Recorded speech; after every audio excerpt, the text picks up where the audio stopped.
और काम लागे जाए जो लड़वे का तो रणवा ब्या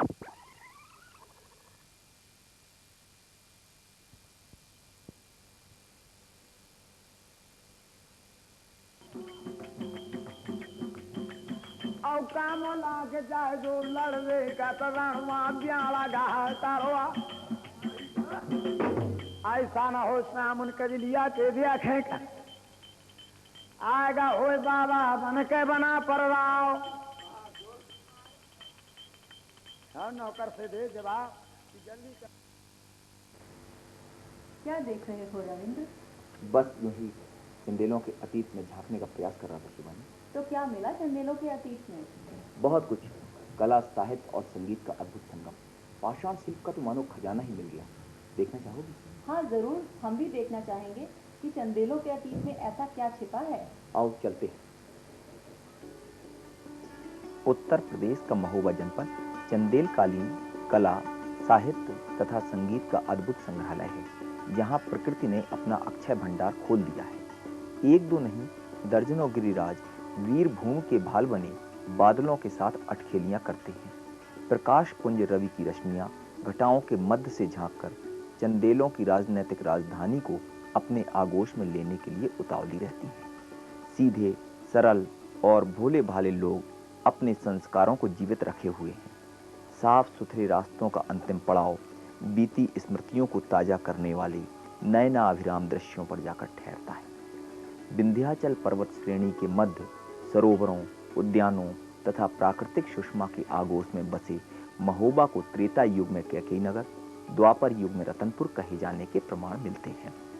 भविष्य पुराण में महोबा को महावती, एक शिलालेख में पाटनपुर तथा अन्य प्रमाणानुसार महोत्सव नगर के नाम से जाना गया। शशिराज तथा बनारस के गहरवार राजा इंद्रजीत के पुरोहित हेमराज की पुत्री हेमवती के पुत्र चंद्रबर्मन नन्नुक ने सन 831 ईस्वी में खजुराहो में भांडेर यज्ञ करने के बाद बड़ी चंडिका की स्थापना की और इस स्थापना के समय एक विशाल महोत्सव आयोजित किया गया।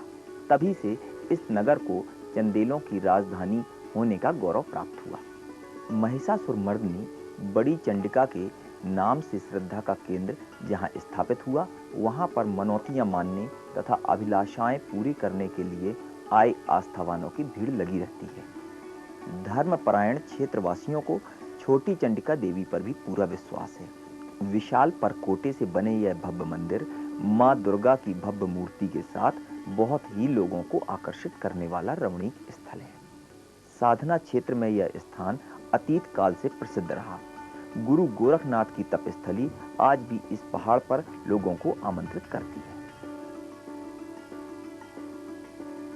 इसी पर्वत पर दूसरी ओर भगवान शिव की रौद्र रूप में स्थापित तांडव नृत्य को प्रदर्शित करती 15 फुट ऊंची प्रतिमा चंदेल वंश के 8वें नरेश धिंग द्वारा 10वीं शताब्दी में निर्मित कराई गई थी, जिसका उल्लेख अनेक इतिहासवेत्ताओं ने किया है। पाषाण शिल्प की जीवंत चित्रकारी को मदन सागर के टापू पर खखरा मठ के रूप में स्थापित किया गया। चंदेल वंशीय मदन वर्मन ने अपने शासनकाल में एक विशाल टापू पर 103 फुट ऊंची वास्तुकला की स्मारक निर्मित कराई। दक्षिण भारत में काकरा आरती का प्रचलन शिव पूजा विधान में होता है। काकरा मठ के रूप में प्रचलित स्मारक कालांतर में खखरा मठ बन गई। उच्च गर्भगृह, अंतराल, महामंडप, अर्धमंडप, बारादरी, उच्च प्रवेश द्वार की नक्काशी खजुराहो शिल्प की पराकाष्ठा के रूप में परिभाषित होती रही। सन 1934 ईस्वी के भूचाल में इसका कुछ भाग क्षतिग्रस्त हो गया था। सन 890 में यहाँ के प्रभावशाली नरेश राहिल देव बर्मन ने राहिल सागर पर ग्रेनाइट चट्टानों से पंचायतन शैली में सूर्य मंदिर का निर्माण करवाया। गर्भगृह में पूर्वोन्मुख भगवान सूर्यदेव तथा चारों कोनों में शिव, गणेश, शक्ति और विष्णु की प्रतिमाएं स्थापित कराई गईं। मंदिर के बहुकोणीय गुंबज, वृत्ताकार चांदुरी, प्रवेश द्वार का भव्य गलियारा तथा कठोर पाषाण पर सुकोमल भावनाओं का चित्रण स्मारक की ओर कला प्रेमियों को सहज ही आकर्षित कर देता है। कुतुबुद्दीन ऐबक ने इस स्मारक को ध्वस्त करने का प्रयास किया था। उस समय ग्रामीणों ने सुरक्षा की दृष्टि से अनेक दुर्लभ मूर्तियों को जमीन में दबा दिया। शेष बची कलाकृतियां एवं देव प्रतिमाएं आक्रांता के आगोश तले खंडित होकर रह गईं। श्रद्धा, आस्था और धार्मिक मनोभूमि के चंदेल राजाओं ने मंदिरों, मठों तथा धार्मिक स्थापनाओं के अलावा आध्यात्मिक कृत्यों से हटकर सामाजिक व्यवस्था से जुड़े अनेक पक्षों को विकसित किया। महाराज विजयपाल ने सन 1040 ईस्वी में 4 किलोमीटर परिधि का विशाल सरोवर निर्मित कराया।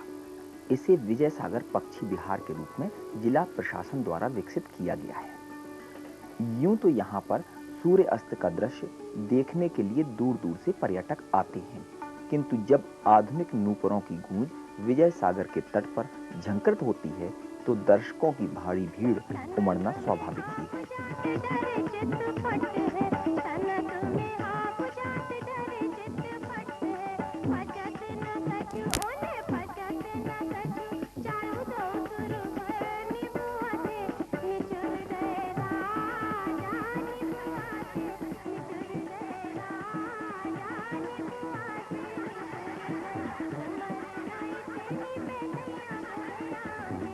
विजय सागर पक्षी विहार क्षेत्र में ही आवासीय सुविधा, विद्युत, खान पान, नौका विहार, वन्य जंतु दर्शन आदि की व्यवस्था भी की गई है। यह स्थान जिला मुख्यालय से 3 किलोमीटर दूर कानपुर मार्ग पर स्थित है।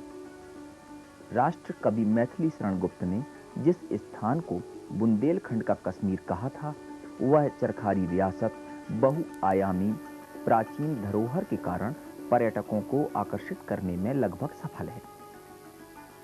महोबा से मात्र 21 किलोमीटर दूर पश्चिम दिशा में पहुंचते ही चरखारी के विशाल सप्त सरोवर क्षेत्र के प्राचीन घाट, अथाह जलराशि तथा बंधान पर बनी चिकनी सड़क बरबस ही आगंतुकों का मन मोह लेती है। निर्माण तकनीक की प्राचीन पद्धति पर निर्मित 7 तालाबों को बड़े पुलों के द्वारा एक दूसरे से जोड़ा गया था ताकि सभी का जल स्तर समान रह सके। ज्यादा भराव की स्थिति में सप्त सागर सरोवर क्षेत्र में बने छोटे मंदिर में पिता वासुदेव के सिर पर सूप में स्थापित भगवान श्री कृष्ण की मूर्ति के पैर के छूते ही अंतिम तालाब अर्थात रपट तलैया पर बने साइफन से पानी निकलना शुरू हो जाता था। यह क्षेत्र चांदनी रात में नौका विहार के लिए विख्यात है। कोठी तालाब के उत्तर पश्चिम छोर पर एक तिमंजिला महल है, जिसका तलघर पानी से घिरा होने के कारण गर्मियों में, भूतल जल के समानांतर होने पर सर्दियों में तथा ऊपरी भाग टीन शेड से बने होने के कारण बरसात में अतिथियों के निवास के लिए आदर्श आवास गृह के रूप में परिभाषित होता रहा है।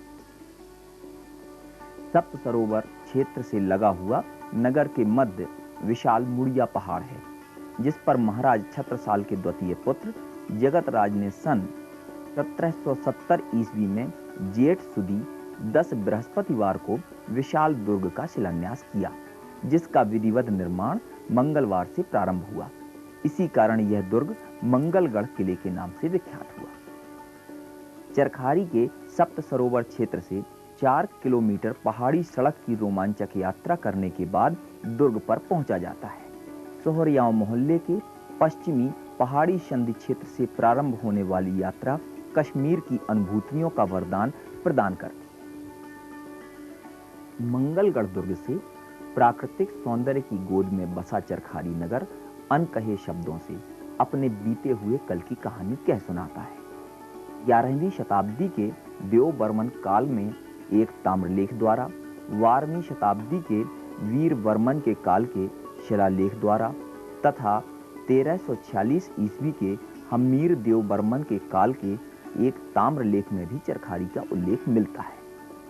नगर के मध्य भगवान विष्णु के चक्रधारी रूप में स्थापित प्रतिमा से सुशोभित चक्रधारी मंदिर के नाम पर इसे चक्रपुरी कहा गया, जो बाद में चरखारी के रूप में जाना जाने लगा। जनश्रुतियों के अनुसार विशाल पर्वत पर सिद्ध साधक मुंडित ऋषि तपस्यारत थे। तभी महाराज छत्रसाल के द्वितीय पुत्र जगतराज आखेट करते हुए तपोनिष्ठ ऋषि की गुफा के पास पहुंच गए। चिलचिलाती धूप में साधनारत ऋषि के शरीर पर पसीने की धार बह रही थी, जिसे जगतराज ने अपने अंगोछे से हवा करके राहत पहुंचाई।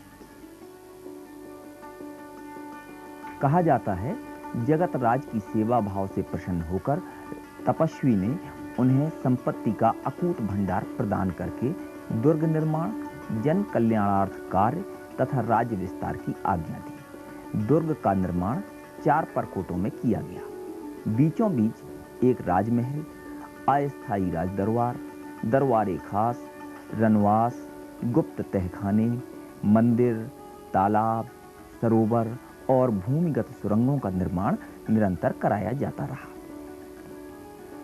प्राचीन संस्कृति को जीवित रखने वाली स्मृतियों के मध्य लोक संगीत का परंपरागत स्वरूप आज भी पर्यटकों को आकर्षित करता है। खंडहरों की दीवारों से झंकृत होने वाला कर्णप्रिय संगीत प्रकाश और ध्वनि के साथ समायोजित होकर लोगों को रोमांचित कर देता है।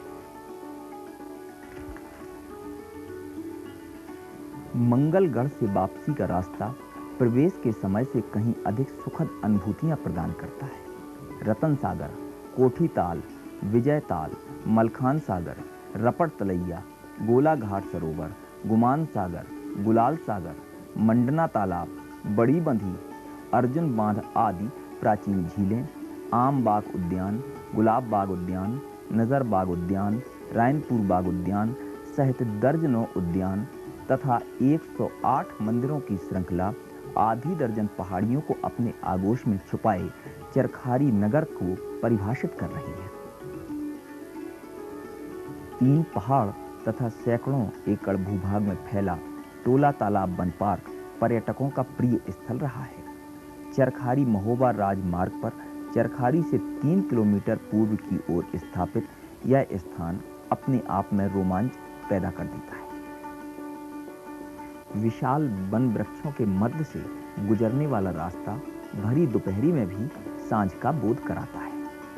3 द्वारों के मध्य से गुजरने वाला जंगली रास्ता कटीली जाली के पार विचरण करते वन्य जीव तथा पक्षियों की स्वर लहरी सहज ही अपने सौंदर्य के बोध से आगंतुकों पर वशीकरण कर देती है। ऐसे में लोक संगीत की तरंगों के साथ कुशल नृत्यांगना की कला प्रस्तुत होने लगे तो फिर सोने में सुगंध की परिभाषा परिभाषित हो जाती है।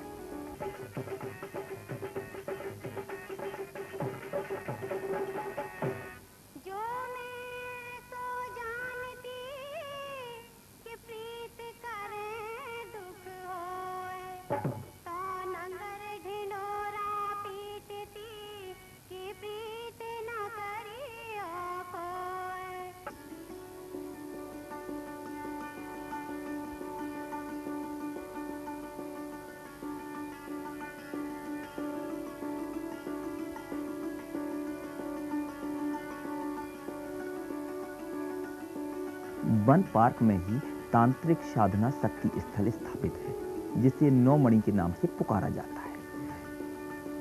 9 शिवलिंगों की स्थापना विशेष तांत्रिक विधान से रियासत काल में कराई गई थी। 9 मणि के नीचे बने टोला तालाब में नील कमल तो खिलता ही है, साथ ही यहाँ शेर और बकरी के एक साथ पानी पीने की घटनाओं का उल्लेख बुजुर्गों द्वारा किया जाता है। चंदेल वंश के 17वें नरेश मदन वर्मन के अनुज बैल ब्रह्मा ने सन 1130 ईस्वी में 12 किलोमीटर के विस्तृत भूभाग में एक विशाल सरोवर का निर्माण कराया। सरोवर की पश्चिमी पहाड़ी पर गगन चुंबी महल तथा दक्षिण में राजप्रासाद की नींव डाली गई। महल की ऊंचाई अधिक होने के कारण इसे बद्दल महल तथा बैल ब्रह्मा के नाम पर सरोवर को बेलाताल कहा गया। बेलाताल में नौका विहार का पुरातन स्थान आज भी लोगों को आमंत्रित करता है। यहाँ पर रुकने के लिए पहाड़ के ऊपर स्थापित एक सर्किट हाउस भी है, जहाँ पर रात्रि के समय चांदनी रात में यहाँ का आनंद लिया जा सकता है।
कलुआ और पहाड़ी नाम के दो पर्वतों के मध्य स्थापित एक महल आज भी अपने कल की कहानी कह रहा है। चक्रवर्ती महाराज छत्रसाल के पुत्र जगतराज ने इस महल को अपने सेनापति राय मंडुआ के लिए निर्मित कराया। कलुआ और पहाड़ी को मिलाकर इस स्थान का नाम कालांतर में कुलपहाड़ पड़ गया और यह महल सेनापति महल के रूप से जाना जाने लगा।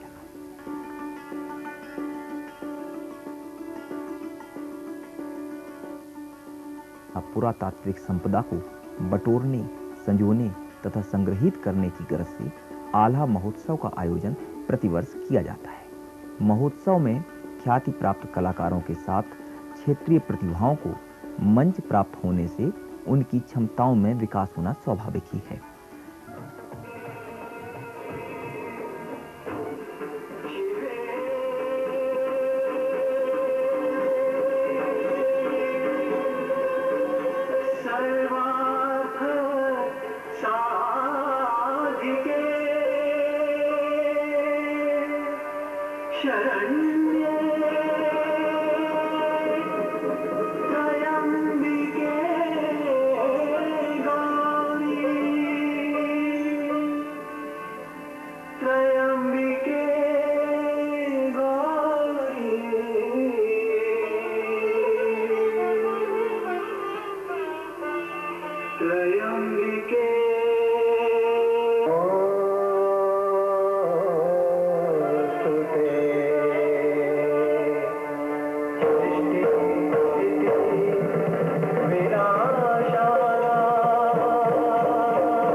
संधि करना ना करना महाराज परमाल का अधिकार है।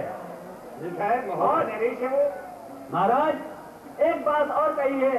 क्या बात है? कि जब तक मैं जिंदा हूँ तब तक मैं महोबा की ओर नहीं बढ़ने दूंगा। महाराज ये चुनौती दी है उसने। इसके बारे युद्ध के लिए तैयार है मलखान। जी महाराज, वो युद्ध के लिए तैयार है, हमें युद्ध करना पड़ेगा। बुंदेली कलाकारों की स्थापित कलाकारों के साथ मंचीय प्रस्तुति दर्शकों द्वारा सराही गई। महोबा तथा चरखारी को विश्व मानचित्र पर स्थापित करने के लिए पर्यटन विकास की ओर महोबा के जिला अधिकारी ने अपने प्रयास तेज कर दिए हैं। खजुराहो का प्रवेश द्वार तथा आला उदल सूर्यों की धरती महोबा चंदेल शासकों की राजनीतिक राजधानी था। ये स्थान खजुराहो से मात्र 60 किलोमीटर की दूरी पर स्थित है, जो कि चंदेल शासकों की सांस्कृतिक राजधानी था। महोबा तथा चरखारी रियासत के ऐतिहासिक, पुरातात्विक, धार्मिक एवं प्राकृतिक सौंदर्य से भरपूर स्थल इसे एक आदर्श पर्यटन क्षेत्र स्थापित करते हैं। मैं व्यक्तिगत तौर से यह अनुभव करता हूँ कि किसी भी पर्यटक की खजुराहो यात्रा महोबा चरखारी भ्रमण के बिना अपूर्ण है। महोबा तथा चरखारी में पर्यटन विकास की संभावनाओं को पर्यटन विशेषज्ञों ने एक मत से स्वीकारा। उन्होंने विश्व प्रसिद्ध खजुराहो आने वाले पर्यटकों को जनपद की ओर मोड़ने एक दिवसीय टूर पैकेज तैयार करने पर बल दिया। यथार्थ तो यह है कि चंदेलों की राजनीतिक राजधानी महोबा तथा बुंदेलों की राजधानी चरखारी रियासत के प्राचीन स्मारक, पुरातत्व सामग्री तथा नैसर्गिक सुषमा आज भी अपनी खामोश आवाज से अपने वैभवशाली अतीत की दास्तां कह सुनाती है। सच रविंद्र, आज से पहले मैंने महोबा क्षेत्र जैसा स्थान कभी नहीं देखा था। मैं यहाँ बार बार आना चाहूंगी। इसी को तो कहते हैं, गागर में सागर भरो, जित जानो तित पाए। यह जूढ़ी हिरिया बरैन के हिन्ने तो ठही करे विश्राम। लाखन का है तो बड़ा और आओ बताओ कर तू महोबा का, और यह कहो कर तुझी बहुत रूप के आगर बनी है हिरिया। तुम आँखा दिखाए दे कैसी बरैनी महोबा के। तो इतनी बात सुनी उदल ने फिर नौकर से दियो जवाब।